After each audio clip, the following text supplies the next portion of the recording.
শোনা যাচ্ছে না।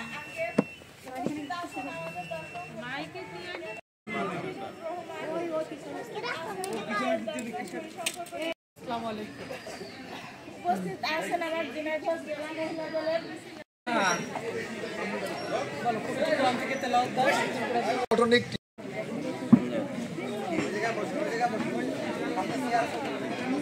উপস্থিত হয়েছেন। আপনারা তার মুখ থেকে আগামী নির্বাচনে কিভাবে আমাদের কাজ করতে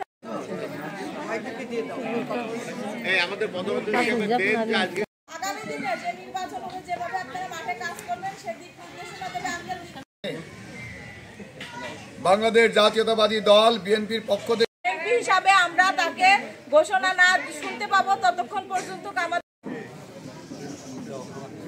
এই পর্যায়ে আপনাদের মাঝে অতিথি হিসাবে বক্তব্য রাখবেন আমাদের ঝিনাইদহ জেলা বিএনপি সুযোগ আপনারা পিছনে যারা আছেন আপনারা চলে আসেন, ছেলেরা পিছনে চলে আসেন, আপনি দাঁড়িয়ে থাকুন। 15ই ফেব্রুয়ারির পূর্বে অর্থাৎ